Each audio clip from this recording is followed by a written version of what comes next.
Today, we're going to be talking about some of the darkest and most disturbing stories hidden inside FNAF fan games. From secret endings to horrifying implications buried deep within the lore, some of these games are hiding way more than you'd ever expect. And the deeper you look into them, the worse they seem to get. So let's uncover them. Uniqueness in FNAF games, something that isn't the most common thing in the world. I'm sure as FNAF players, we can all agree that something interesting that we've never seen before coming around is something we don't see all too often. But you better believe we suck it up whenever we get the chance to sink our big meaty claws into it. The game we'll be talking about today is a bit older. Being created 5 years ago, I'm honestly surprised I had never heard of it before, as it truly is one of the most unique FNAF fan games I've ever talked about on this channel, with a unique art style, interesting yet incredibly confusing story, and a mixture of a bunch of different game styles and mechanics. Join me today as we dive into the intricately crafted world of the Freddy Files. The Freddy Files is actually broken up into chapters instead of nights, and from the sounds of it, I'm pretty sure that each chapter of the game is 1 hour of the one night that takes place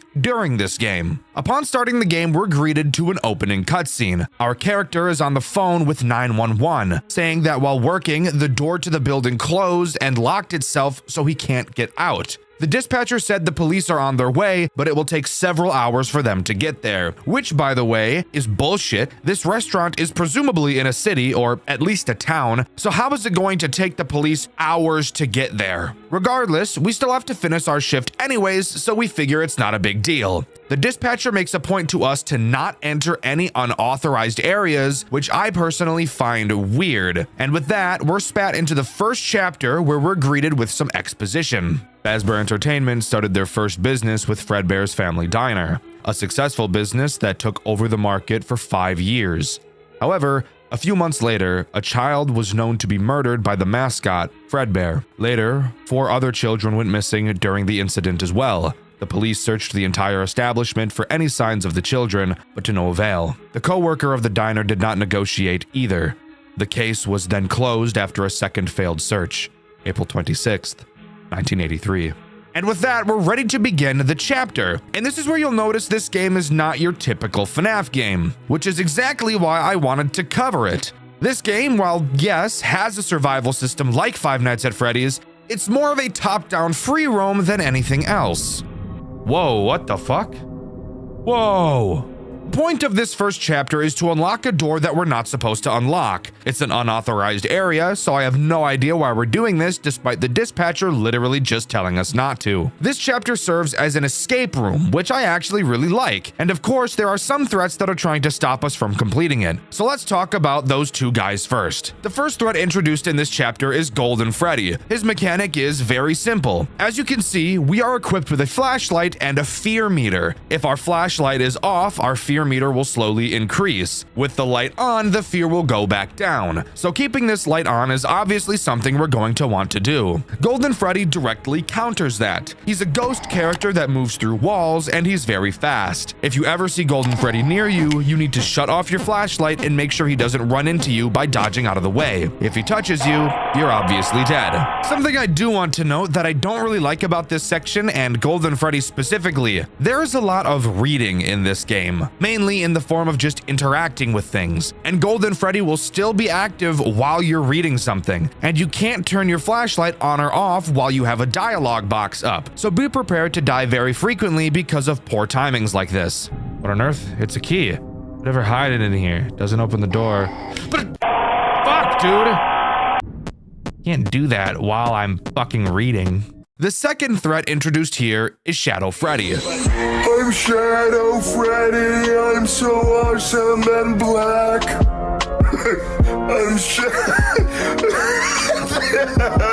I'm black. I got white eyes, I'm black, I'm Shadow Freddy. Shadow Freddy, while being awesome and black, is a much more stressful character to deal with as he's a lot more random. Occasionally, you will hear him growl. When you do, you'll notice that your fear will start increasing even if your flashlight is on. This signals to you that you need to go find him somewhere in the building that he'll teleport to at random. When you find him, all you need to do is hold your flashlight on him and he'll go away, wherein your fear will start to decrease again. Now, these two together, in all honesty, are not that difficult to deal with. So let's talk about what exactly we have to do to open that stuck door. To start, near the stage you'll find a vent. Interacting with it will tell you that something is inside, but you can't reach it. Moving down to the kitchen, inside you'll find a safe that requires a code that we don't have. Just outside of the kitchen are some random planks and sticks for some reason. Using one of the sticks, we can go back over to the vent and fish out the item, which we find is a key. This key, unfortunately, doesn't unlock the door, but it does unlock something else. Moving down to the office, inside there is a locked box. Using the key we got from the vent, we can open it. Inside there are several animatronic heads, but more importantly, there's a remote. Using this remote, we can turn on the monitor in our office, which will then display the code to the safe. Now, obviously, I could ask several questions as to why things are happening the way they are. Why was there wood on the floor? Why was there a key in a vent? Why was the remote to the TV locked in a box? Why does the TV just have the code to a safe? But this is clearly just a puzzle escape room game, so weird shit like this is just kind of par for the course. Continuing, now knowing the code, we input it into the safe and get a hammer. Using this hammer, we figure we can break the locked door down, so we head over to do exactly that. And that's when we're thrown into a much more FNAF feeling minigame. During this minigame, we obviously have to break down the door. However, Golden Freddy will be attacking us the entire time. While we pound on the door, he will slowly approach us from behind to beat on our bottom. Occasionally, we'll have to turn around and hold our flashlight on him to make him back up into the darkness. I personally found that pounding on the door 15 times is the most you can do to stay safe without Golden Freddy golden showering you. Do this enough times and the door will open, and we see the following cutscene.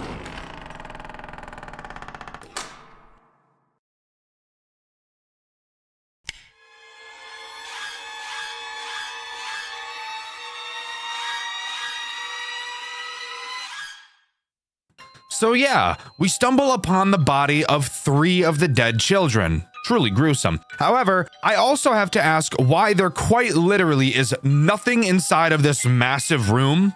Who knows? We reflect on what we saw and realize that 4 kids went missing, yet we only saw 3. Before we can think about it more, we hear the rest of the characters in the building activate. And knowing our lives are about to get a lot more difficult, we can move on to chapter 2. Guys, I've got some great news for you. After a long time of waiting, the Skaggs plushie is finally live! I've been working with Makeshift to make the perfect Skaggs plushie possible, and I think he's turned out perfect. We obviously talk a lot about Five Nights at Freddy's on this channel, so I figured it'd be great to make him in the exact style as the FNAF plushies, which means he'll easily be able to sit on your desk or shelf without falling over. You guys made this possible. I could have never done this without you. To everyone who supported the petition a few months back, thank you guys so much. But you guys have to be fast, as Skaggs is only around for a limited time. Once this campaign is over, he'll be gone forever, so you really don't want to miss out. This is hands down the coolest thing that has ever happened to me as a YouTuber, and I never thought 2 years ago when I started this channel that it would get me this far in life. Thank you guys so much. I really appreciate every single one of you. You guys have made my dreams come true, and this is one small way I can celebrate that. So go get yourself a Skaggs plushie before time runs out. He's the perfect gift for anyone who likes stuffed animals, and I guarantee if you put this guy in your bed, the Huzz are gonna flock to you like birds. So that's always a plus too. Thank you guys so much for all the support, and thank you to Makeshift for making this plushie with me and putting up with my constant tweaks to make sure that Skaggs is as perfect as he is. Sorry for interrupting. Let's get back to the video. Chapter 2 moves much more into a typical FNAF game. When we load in, we find ourselves in an office. We know from the last chapter that all of the characters have activated, so now we have to hunker down and defend ourselves. So let's go over the tools at our disposal. To start, if we turn around, we'll find our cameras. They're just cameras. Nothing crazy to talk about here. Turning back in front of us is where things start to matter. To start, you'll notice on the left and right doors, we'll be able to set off an alarm system. When you use these alarms, your computer's RAM will increase. Now, unlike actual computer RAM, once you stop using the alarm, the RAM usage will not go back down, which again, doesn't make any sense because that's not how RAM works, but whatever. What you have to do is manually delete the RAM by holding the delete RAM button on your monitor. That doesn't really make sense, but it's clear the dev isn't very tech savvy, but that's okay. Also on our monitor are two more alarms, Alarm 15 and Alarm 24. We're not going to worry about Alarm 24 right now. Alarm 15 is an alarm that plays directly in front of you. The phone guide describes this area of the building as outside, so I'm imagining it's literally a window to outside of the building. You just can't tell because it's dark as fuck. Same with the other two alarms, it will also increase your RAM usage. Now let's talk about the threats this chapter introduces. Fun fact, there's three of them: Freddy, Bonnie, and Chica. I'm going to talk about Bonnie and Chica at the same time since they do the exact same thing. They will try to make it to either of your doors respectively. Bonnie attacks the left, Chica attacks the right. Once they enter your office, they will quite literally be directly in your fucking face, with their rank ass breath searing your nose hairs. All you have to do is hold the alarm on whichever side they went to and they will quickly leave. But there is one other path they both can take as well, and that's to the window in front of you. When they're out there, play Alarm 15 and they will return right to outside of your door, where they will then soon enter your office, giving you little time to delete RAM between those moments. Freddy is the final threat introduced in this chapter, and he works much the same as Bonnie and Chica, with one major change that honestly makes him easier than the other two we've talked about already. When he enters your office, he'll stand directly in front of you, so you can actually play the alarm on either side and he will leave. The only other change he has from Bonnie and Chica is that you have to play the alarm on him for a lot longer. Just like them, he can also go to the window, but the same rules apply to him. Chapter 2 is really just an introduction night, and despite the fact that you can see Foxy on stage, he never activates, which really means you never have to check the cameras throughout this entire chapter. And on top of that, since Foxy didn't activate and we never used Alarm 24, something tells me that Chapter 3 will also be taking place in this office, so let's move on to that. So, turns out we're actually not on to Chapter 3 quite yet. If you remember at the start of Chapter 2, we saw 12 a.m. Well, at the beginning of this next section, we see 1 a.m., which would mean we're still currently in Chapter 2. This hour is back to the top-down gameplay we saw in Chapter 1. This time around, we see our character get absolutely fucking bodied by some random guy. Oh my god, oh dear lord. Oh, he's dead. Oh, he's dead as fuck. He's dead as disco, bro. Dead as shit. He's Dunyan rings. In the note we get on this night, he says he kidnapped us to play a game, and we'll be playing with some minions. Fantastic. The gameplay of this night has us unlocking a door, which takes forever. Seriously, look at this. Oh my god. Really? So yeah. That's a lot of fun. While this is happening, we'll have to constantly be checking the doors to our left and our right. Going up to them, we can listen for growling. If we hear growling, all we have to do is run to the closet in the middle of the office and hide until they go away. However, if we stay in the closet for too long, we'll be killed by another character. Why am I getting raped from all angles today, huh? After we fully unlock the door, I fully expected this section to come to an end, but no. Not quite. Instead, we get thrown into a fucking Shadow Freddy boss fight. What the fuck? Whoa. What the fuck? Boss. And unironically, this boss fight is better than the only boss fight in Heartbound. But let's be honest, that's not very hard to beat. You'll have to dodge these little colored things, not really sure what the hell they're supposed to be, and then he'll start throwing pizzas at you, which are super not fun to dodge. These stupid pizzas were actually the only thing I took damage to in my playthrough, which you can see over on my second channel, Dxtr Black. And finally, he drops these things. I don't know what they are. At first I thought olives, but then I thought about it and that doesn't make any sense. Comment down below if you know what these things are. But after you complete the fight, you'll find the body of the child who supposedly possessed Freddy, and he bleeds on the floor, which would imply to me that the kid was alive and we just killed the fucking child. If that's the case, does that mean we're clinically insane? Maybe so. We learned that we were never allowed to tell the police about the missing kids because he brought us here? Or something. I'm not totally sure why we can't tell the police. My only guess is something along the lines of it'll look like we killed them all. I'm not really sure at the moment, but I'm sure we'll learn plenty more. For now, let's continue. Now we move on to the next section of this game. We're still in chapter 2, except now it's 1:30 a.m. That's right, we're really splitting this game up into as many pieces as we can, and I'm all for it. Unfortunately, there's literally nothing interesting for me to talk about during this section. We're back in the office area, except literally nothing has changed since the first time we played this. Freddy, Bonnie, and Chica move slightly faster, but nothing new is actually introduced. So let's move on to 2 a.m. 2 a.m. actually marks the beginning of chapter 3, which means we have something interesting to talk about. We learn that the building got shut down due to it being disgusting as fuck. Food all over the floor, little kid throw up down the backs of the robots, all the nasty shit. During this section, we play as a temporary janitor, so I guess we just have all the fucking jobs now, huh? Something you'll notice about this night as we talk about it is that even though, yes, we are a janitor, literally no cleaning happens whatsoever. Instead, all we do is fix a fucking elevator. As that would suggest, this section of the game takes place in an elevator. Our goal is to get to floor 5, but in order to do that, we first have to connect each floor to like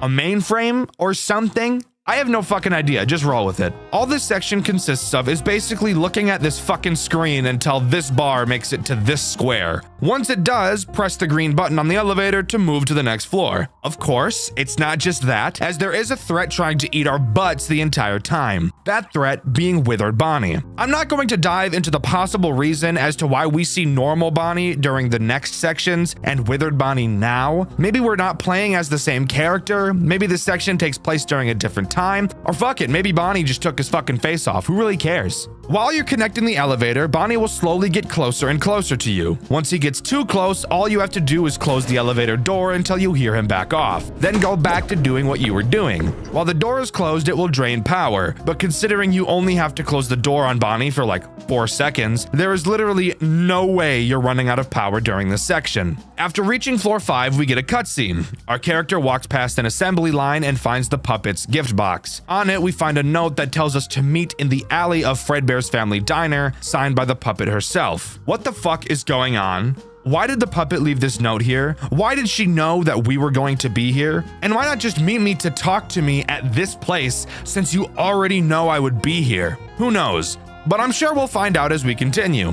Speaking of, let's do that. Here we are, back into the office section of the game, where this time Foxy is actually finally activated. Really should have happened last night, but we'll roll with it. Let's talk about what he does, as even though he is super basic, he's still the most interesting of the characters so far. Foxy can attack both your left and right door, much like Freddy, except Foxy actually takes advantage and turns it into an actual mechanic, unlike Freddy. Foxy too can appear at your window, except the main difference with him is that we're told he can only hear the frequency of alarm 24. So finally, we have a use for this alarm. It works in the exact same way as alarm 15 and will just send him back. The real difference with Foxy is how he attacks your door. Unlike every other character, he won't ever enter your office, so he finally gives our camera a use after 2 nights of never needing to turn around. You'll have to watch the cameras next to your office to tell which side Foxy is going to attack. When you see him enter either one of these cameras, you'll have to use the alarm on that side of the office and he'll leave. However, you may have noticed something weird when I explained that, and I'm thinking the same thing.